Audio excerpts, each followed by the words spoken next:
And an interesting year for slopestyle. Very interesting. Especially at the start. It was a very busy start. Quite a hot topic at the moment, I think, with a lot of changes in biking. And I feel like the slope guys led a change, it looked like, from the outside. We had a change. Yeah, I don't think anything really changed in the end. Okay. To be honest. But Yeah, honestly, I haven't really spoken to anyone that much about what happened after the strike in Rotorua. So the strike was literally, we just wanted it to be actually financially viable for people to go to the event.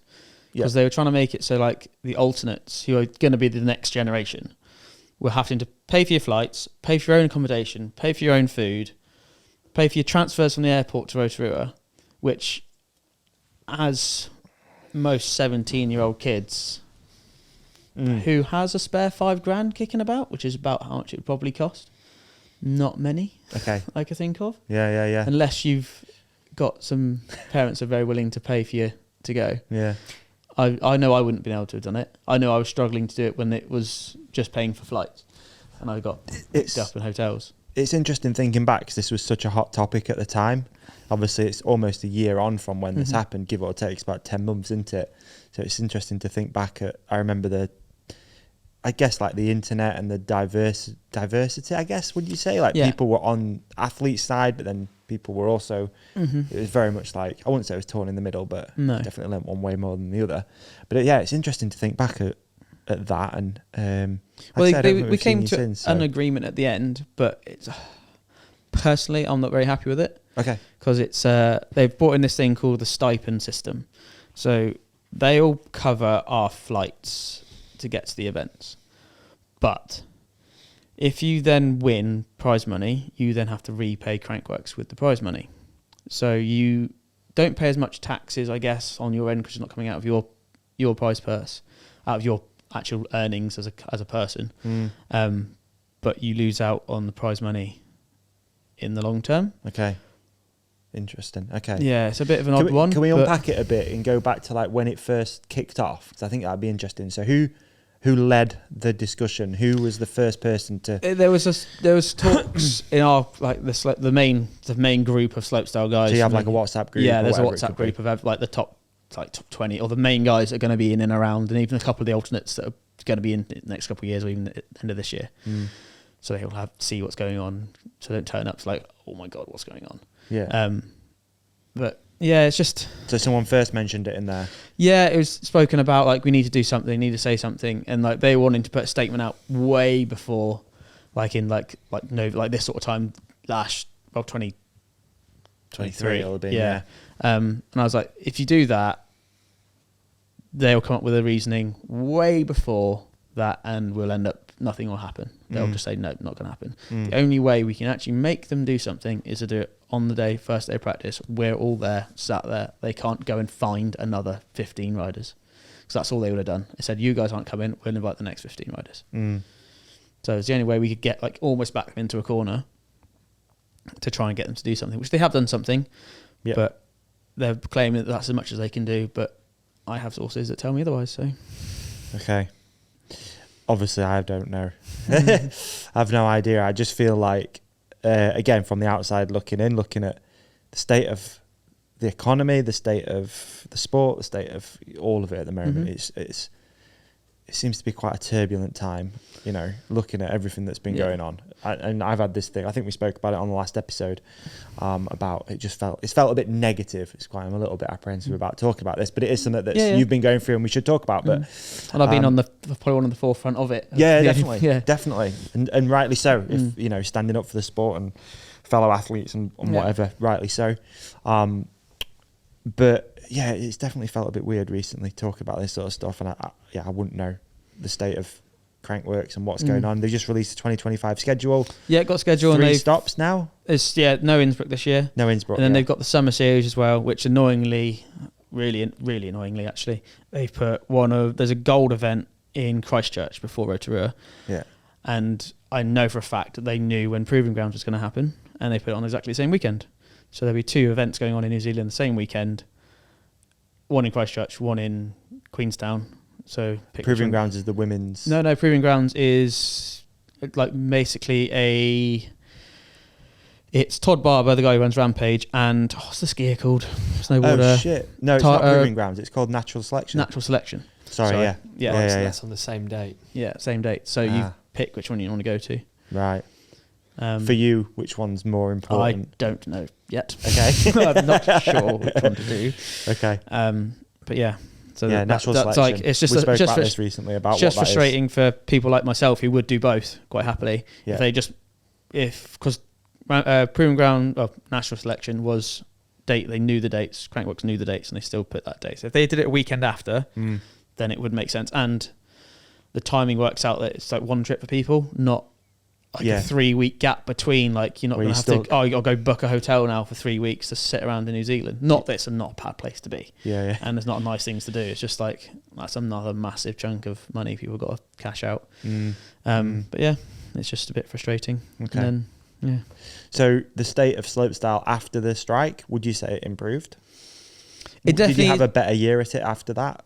Or it was, they realised that they had to speak to us more and like tell us what's going on, give us an actual voice in what we're doing. So I was actually, myself and Emil and Griffin Paulson and there's two of the girls, I can't remember who the girls were off the top of my head, were kind of in on some of the board meetings with the FMB. Yeah. So if anything happened, we got to be the rider representatives.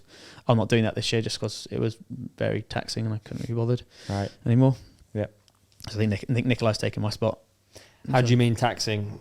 Just when you're at the events, you would still, the rider representatives, everyone will come to you, then you'd have to go to Crankworx. It just took up chunks of time. And like, if people were moaning about the course, they'd come to you to moan about the course. It's just it always strikes me as a bit of a tough one. Being a rider representative is really hard, eh?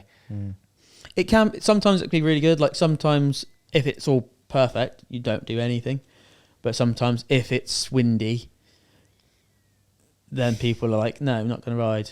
Not in that voice, but they don't want to ride. I get moaned at the most because I live in Cornwall and it's really windy and I ride all the time. To the point that Whistler, not this year, but last year, we were on another like 6-hour wind hold. Everyone bar me on a 6-hour wind hold because I did lap every time I got to the top of the hill. I just kept riding all day. I had a €600,000 or dollar slopestyle course to myself, which was quite nice.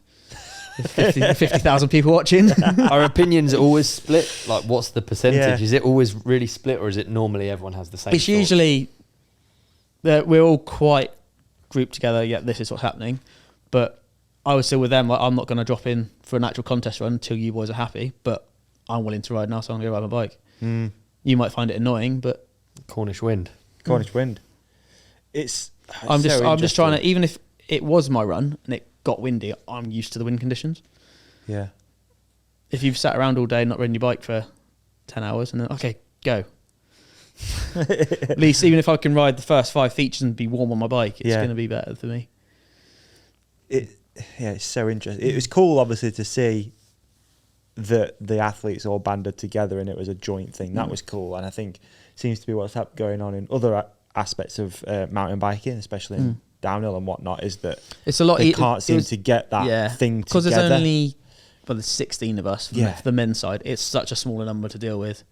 Where with the World Cup team, World Cup stuff, there's what is there, 60 riders plus all wants to try and many qualify people. and there's whatnot. a lot more people involved. Like, we haven't got a team there. It's just us. Yeah, we might have a person with us. That's it. It's not as so the overall message and what you were going for was trying to get support for the people that don't have the support. So like myself, or like the Nikolais, the Emils, the Fedcos who have travel budget, who can just go, cool, I'll book a flight, it's fine. Who don't get that, just to help them get there, because they're the future of the sport. And if they can't get there, there's no future of the sport. Okay. So the ideal thing for you, what would you change now in slopestyle out of interest? Like, is it? Well, they're trying to change it again now and trying to make it so we have to do qualifying. Yeah, you were mentioning. So they want it. I don't even know if I'm meant to be mentioning this, but I don't deal with it. Darren, you've got my number if you have an issue. Call me. That they want us to have the 14 riders and then do a qualifying, and it goes down to 8 riders for finals. Right, at the main event. At the main event, which is like, I know they want the broadcast to be shorter and shorter and shorter, so it's just going to get to the point there's one rider. And what's the point in that? Like, it's hard to make a career out of doing it. And the main event that people want to be involved in as companies is Crankworx. So if there's only 8 people can actually get on the main show, it's going to make it very hard for people to make a living out of it. What is the root problem, or like what is like? Okay, let's not focus on problem. What is the solution? What would be a solution that everyone would be happy with? Like, does it really take like a rider to start an event for it to even? The main issue that we do have is, so Crankworx is one thing, the F&B is a different thing, but they're owned by the same person. That sounds like a bit of a monopoly, if that was me. Okay. So the solution is more. I don't know what the solution is really. Yeah, but that's what's so hard, isn't it? It's whatever. Is that just the problem with like quite a niche sport? Yeah, it is a niche. It is a very niche sport. Yeah, It is. There is competing wise. There's 60 of us that compete, but there's hundreds of like thousands of kids who ride dirt jumps who just can't go to the events or don't want to go down that route. Yeah, But obviously that is one of the main shows at Crankworx. If it is not the big show at Crankworx. yeah. So we should be getting something back for it. It always feels chicken and egg, doesn't it? Yeah. It always feels chicken and egg. It's interesting to talk about it. Yeah, Yeah, but definitely. Interesting. the best way that I describe it, and that this comes from Yannick Graneri, I remember this one from this, there is no circus without the clowns. Yeah. They're not going to get a paycheck if we don't turn up. I think back in the day there was the Qashqai series, and there was a huge investment from one company, Nissan, specifically for the Qashqai series, and it made it possible, and it meant that from every level everyone was happy. So you've got all of the event organisers, they also need to turn a profit, and then you've got all of the track builders, all of the athletes, like everyone had appearance fee, there was good prize money on the line. It was like, but it did take that one big sponsor, like headline sponsor, and it's like, how can you? And with that also has problems. Yeah. You know, like as soon as they pulled out, it disappeared. Yeah, So obviously, it it wasn't even sustainable because no, it's so difficult to like work out what the dream solution is. Yeah, and obviously we've got Red Bull's the one that backs all the Crankworx stuff and all the Slopestyle stuff. So without them, we wouldn't have anything. Yeah, I mean, you'd like to think they'd find another title sponsor. I don't know. I think that's what's interesting. People now are starting to... Because you don't see behind the scenes, and even us in our sport, we don't see behind the scenes of how it runs. We don't know what goes into it, of the sponsorship side of it, and what they're getting or what's going on. So it's just like, are we getting... That seems to be you don't know. You don't know. Yeah, we don't know if we're actually getting really well paid or we're being shafted. screwed over. Yeah, we don't know. Yeah. Without transparency, you're never going to know. Like in the world of like football and everything else, everyone knows everything. Like you know how much the transfer window is, you know how much they've got to spend, you know how much this is going to be. Where we don't know anything, which I don't think they would ever do that. About like the UFC and Dana White, for example, doing press conferences and this and that, and owning it, ownership sort of thing. Definitely. I don't know if he talks too much about money, but like you say, with let's use football, NFL or whatever for an example, you know how much that athlete's getting paid. You know, you kind of know how much money they've got to spend in a window. But like you say, there's a lot of hidden stuff with mountain biking. Not saying that running the Crankworx events aren't cheap. Dude, they are so expensive, and trying to manage that, and they are. To be fair to them, it's a small crew that does actually do all the Crankworx. Which the amount of work they do is amazing, and I don't fault them for that at all. It's just, and this is the problem. Without them, then what? Yeah. But then, so you balancing this thing all the time, aren't you? But without any transparency, you don't know. No circus. What is it? No clowns. No circus. Yeah. No circus tent. Yeah. No clowns. Yeah. We're just in this triangle. Yeah. Clowns look like right nutters on the street, don't they? Yeah.